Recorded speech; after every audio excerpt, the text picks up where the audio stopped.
every degree of warming that we stop is lives saved. I think I try to like lead every day with that kind of thought, especially lately. Like everything we do is literally like saving lives, saving habitat, saving species. And it really is that deep at this point. It really is that serious.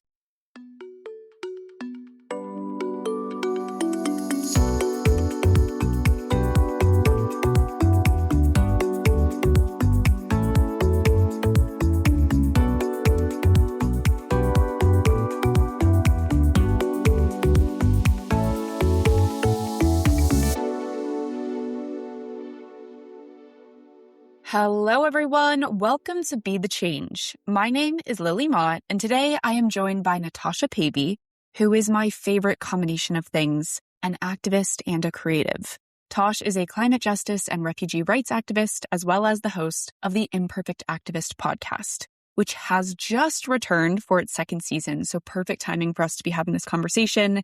Welcome, Tash. I'm so excited to have you back on the podcast. Can you please share a little bit about your work and what got you started? And for everyone listening, I will link my first episode with Tash in the description, so you can also check that one out. But for now, stay here. Tash, tell me a little bit about your work and what got you started with it all. Yeah, hi, thanks for having me on. I'm Tash, and when I was kind of a teenager, I started striking from school. When I was about 16, I co-founded my local Youth Strike for Climate group here where I'm from in Devon. And I'm 24 now, and ever since I've been kind of organising for climate justice. And my day job now is working for a refugee charity in communications. But my background is kind of in the arts and climate and thinking about how we use creativity to kind of take action on the climate crisis. I am going to set the tone for this episode in a very negative way, and I know that hopefully we'll be able to turn this around a bit, but I want to give a little bit of context to everyone who's listening as to why this episode, why we're doing it right now. So the UK, where we're sitting right now, August 17th, just experienced its fifth heat wave of 2026, and temperatures reached 38.1 degrees Celsius in Kew Gardens.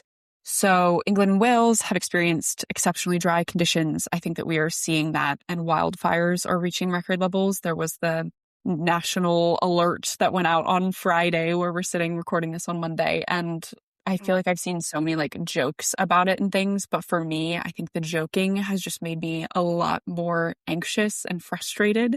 So following this fifth heat wave, there's also raising climate anxiety because I think so many people are feeling this exact same way. I know that I'm not the only one feeling this way, and I know that there are climate activists all over that are also feeling this. So I figured, Tosh, you would be a wonderful guest to chat with, unfortunately, about this topic.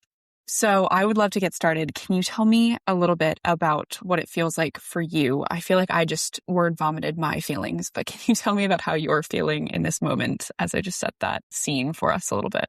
Yeah.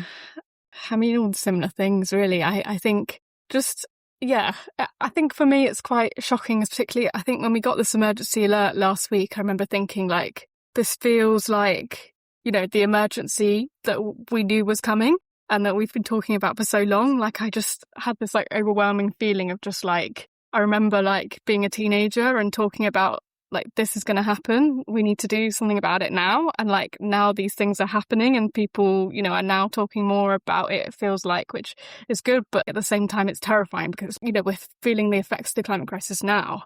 Yeah, just a lot of fear, but also kind of, I think you might be surprised with me saying this, like it makes me angry in terms of our leaders as well. We're feeling the effects of the climate crisis and, we've just got a new Prime Minister here in the UK.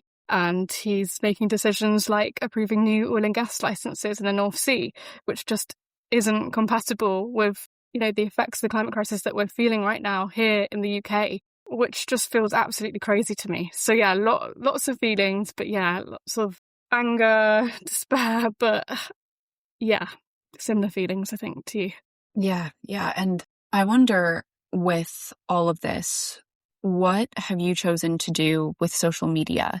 Because I think that this is something that I've also been reckoning with around how we can use it to make change, but also the way that it intensifies those feelings. What's your approach to this? And I can talk a little bit about mine, but I'd love to know, especially this weekend, because I feel like there's been, along with a few other really concerning and horrible events that took place over the weekend, social media for me has just been a deep, dark pit of fear and anger and frustration. But tell me about your thoughts on that. How does social media and tech, I guess, in general, how is that affecting some of this? Yeah, that's such an interesting question because, yeah, I think it could be a mix, can't it? Like, I think half the time I'm like, I don't want to feel like this big killjoy in social media. I feel like people come on my page and they're like, oh, here she goes again on, broken record, talking about the climate crisis. But at the same time, I do feel like it's a really useful place to share the truth and share like actions that people can take, definitely. And, with this new kind of the Rosebank oil field, been talking a lot about that lately with kind of that looking like it might get approved by the new Prime Minister. There's been clear ways that we can use social media to kind of galvanise support against that, which has been really good. And yeah, I've been sharing a lot of resources, particularly around climate anxiety. I've really found social media to be a place to, find people that feel similar ways to this, because I think, yeah, it can feel like you go on social media and it's like a barrage of like, the footage of wildfires and like this horrible stuff going on. But I find a lot of solace in like, oh, other people do actually feel like me. And I host these things called climate cafes with the Climate Psychology Alliance and Force of Nature, who are amazing organisations. I've trained with them to kind of host these spaces, particularly for young people to come together online or in person. I'm doing some in person at the moment in Plymouth to, talk about climate anxiety and kind of use creativity to process those feelings. And so, I've been sharing a lot of resources for dealing with the kind of emotions for particularly, as young people who do live on social media a lot. That's been really good. Can you actually share some of those tools and some of the, I guess, if you can, do like a mini walkthrough of a climate cafe for me? Because I think that is so cool. And I've been seeing your posts about it. But what does that actually look like? What do you do in those sessions? I mean, it's really loose, to be honest. But whether it's online or in person, it's usually just bringing people together and just checking in with how we're feeling about the world and using different ways to do that. Last week I did one where we all kind of got together and we were doing some collaging as well, doing something creative with our hands. I always feel like it's lovely. And having a cup of tea together and just sitting down and just checking in, really, talking about those feelings. And there's some kind of sets of ground rules that we have. Like we kind of let everyone to kind of have a free kind of share in the space. All feelings are kind of valid. There's no one way to feel about a lot of the things we're facing in the world. I think we need more spaces where we can sit down and be like, nothing's off limits and like, let's just be in the space with each other. And then it usually, I always like to end it with like, what can we do now after this? Don't want to ever leave anyone sitting with kind of these awful feelings. Like, what can we do for ourselves primarily, but also whether that's, going for a walk on the beach, enjoying a bit of nature ourselves and taking some time for ourselves. And also, what can we do for the planet and what can we do together? Now we're in this space together. How can we take this energy and do something together that's going to have a positive impact? So at the end, I always kind of bring that element in as well. But I'm really passionate about it. I think Force of Nature is an amazing organisation. I kind of connected with climate cafes across the globe. So usually when I'm doing one here in my little corner of Devon in the southwest of England, there's one going on in Kenya and America and different places, which is really awesome. And we all connect online and share thoughts and learnings. So that's really cool to know that, we're not alone. And they've done some brilliant research and brilliant work with young people. I always come back to the stat that they found that about 70% of young people feel hopeless about the climate crisis. And so it really just shows the need for these spaces. Because that kind of shocked me that, I'm not the only one. 70% of, people my age feel this way, but we just don't really talk about it. So, I think especially now when, even though when I did last week, we did it in a museum where thankfully there was aircon. So people were literally coming to the climate cafe to escape the heat wave and the heat outside, which was, bizarre, but really like ironic. But even more so now, we need these spaces that often, obviously, there's a call to action within it, but also there's just that space to be present and be like, like, this is scary, and just allowing ourselves to be like, because if we don't do that, then it's all going to bottle up, isn't it? And that's no good for anybody's mental health. No.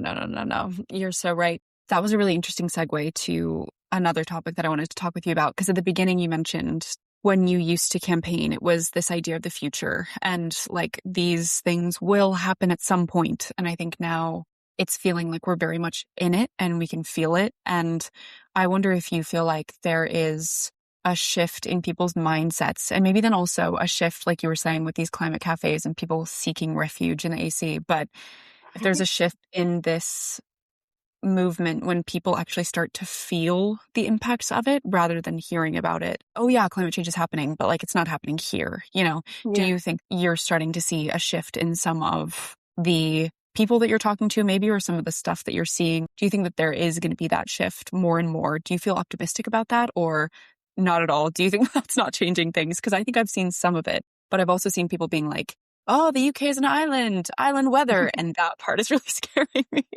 Enjoying the summer weather. And I'm like, no, no, no. So what do you think about that?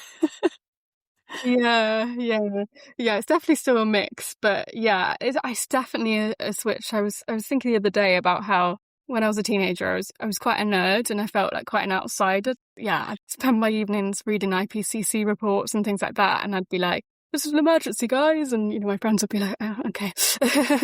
But now it's like, yeah, like it's happening here, which feels quite, I feel a bit frustrated about that, I must say, because it's been happening in the global majority. Like, we've seen the effects of the climate crisis for years and years and years, and it's like, why the fact that we're feeling it now in the West, that now we're waking up to it, and that makes me a bit annoyed for friends and siblings out in the global majority. But at the same time, that's good. At least, like, sometimes you got to see it to believe it.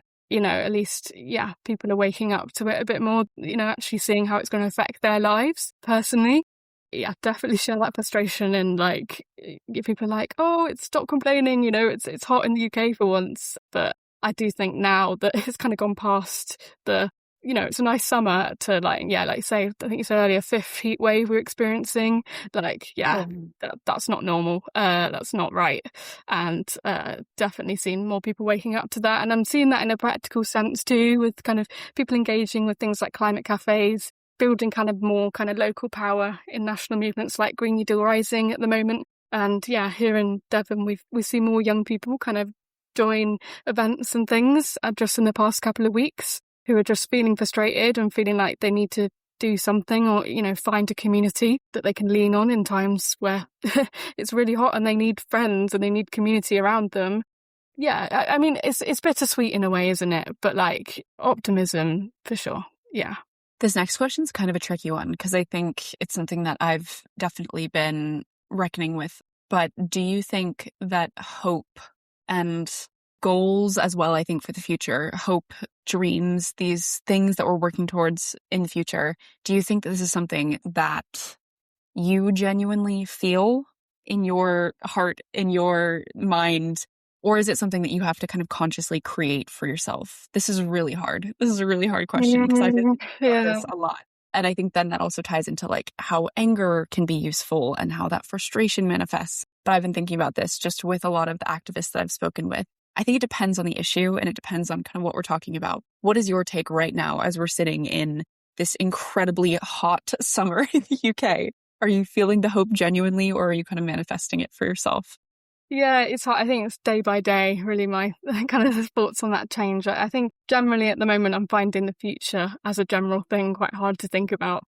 I think we always think about the future in terms of like climate language. I feel like as young people, are always kind of put on the news or on panels and told to talk about the future and like how the future's in our hands. And that feels like such a massive weight that I don't really feel like young people should be responsible for that, when a lot of kind of the creation of this crisis has been done by generations before us. And I'm really careful about the language I use around that, more so, particularly from being a young person that's kind of had that weight put on me. I don't think it's good for our mental health to think of it like that. But I do think, like, there is opportunities. Like, every degree of warming that we stop is lives saved. I think I try to like lead every day with that kind of thought, especially lately. Like, everything we do is literally like saving lives, saving habitat, saving species. And it really is that deep at this point. It really is that serious. But like, that does mean that like, things like thinking about our energy consumption, moving away from fossil fuels and to renewables can make drastic changes, lowering our emissions, things like that. That is going to stop.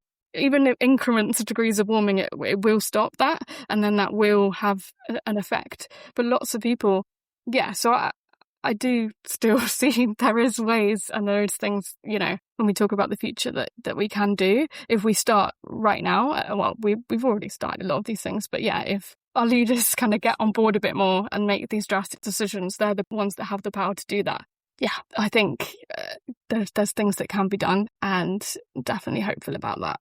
I have 2 kind of quick fire last questions for you. The second one can be a little bit longer, but the first one, if you could tell Andy Burnham anything right now, what would you tell him? I mean, it's got to be, you're just crazy for thinking about approving. Obviously, oil and gas, it's the main thing. I think I don't have any words for it, to be honest. I think it's really irresponsible. And Andy Burnham himself didn't even say the words climate change until literally a few days ago when we were in our 5th heat wave. Until, he was on the news talking to firefighters and he couldn't avoid saying the words climate change. Unless he diagnoses the problem, he's not going to be able to give us any solutions or work on any solutions. So that's really important. He needs to be talking about climate change, and he needs to be, rejecting the rosebank and jackdaw oil fields. And also I think a big thing for me at the moment is thinking about green jobs and creating industries that are empowering particularly young people to create careers that are sustainable, and they're kind of launching us into a better world and a better country. And I think that's really important. I'm working on lots of campaigns around that in the next few weeks and months. So Andy will be hearing more about that from me. I hope so. I love that. And my last question for you is, as you end your climate cafes as well, what can people do now if they're feeling climate anxiety, if they're feeling all of these feelings that we've been talking about, if they're feeling like they want to get more involved? Maybe they already are, but they want to do more. What can they do, especially in the UK, if you have recommendations? Yeah, absolutely. I think firstly, you've got to find community and find your space to take action. And there are so many ways you can do that, whether that's a local or a national movement to join. That's, something you're particularly passionate about.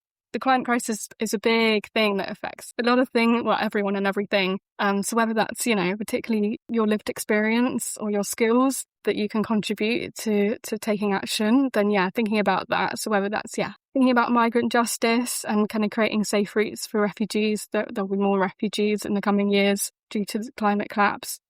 Or using creativity to create spaces where people kind of process these feelings with organisations like Force of Nature. But just please find community for yourself, particularly for yourself and your own mental health, but also for the planet, so that you can find somewhere to kind of take action with people, because we need you. Don't think that you're not needed, and you don't have anything to contribute to these movements. You don't have to be an expert at this point.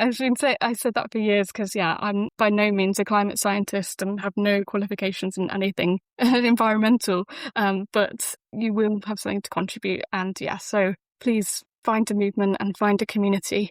Get involved and just find connection, I think. Particularly, I think in your local area too. I think more than ever, we need to be building local power and moving away from kind of these models of these big cities. And I think in rural areas, as someone who grew up in a rural area, we're going to face the effects of the climate crisis very much so. We are here in Devon.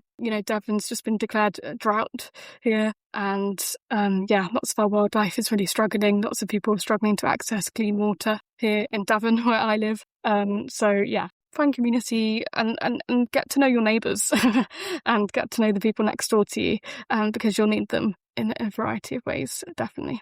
Tash, that was awesome. That was wonderful. Thank you for joining me for a very difficult conversation about a really scary topic, but I think it's making me feel better to listen to you. So I really appreciate that. And I really appreciate you talking through those ways to help, ways to get involved, because I think that we always need to hear them. I think some of those things are things that I drone on about the community point the whole time. I was just nodding and smiling because 100%, I think it's so important. So thank you. Thank you so much for listening to this episode, and you can find links to follow along and get in touch with Tash on Instagram and LinkedIn in the description. I also included some links to relevant organizations and resources if you would like to learn more and get involved. If you would like to talk about anything I mentioned, please reach out to me by email at lily@bethechangepodcast.org or on Instagram at bethechangepodcast. If you enjoyed this episode, I would really appreciate it if you could leave the podcast a rating and a comment, because it will help these stories to reach, educate, and inspire more people. And of course, I would love to hear your thoughts and feedback. Tune in for my next episode, but until then, be the change you wish to see in the world. Bye, guys.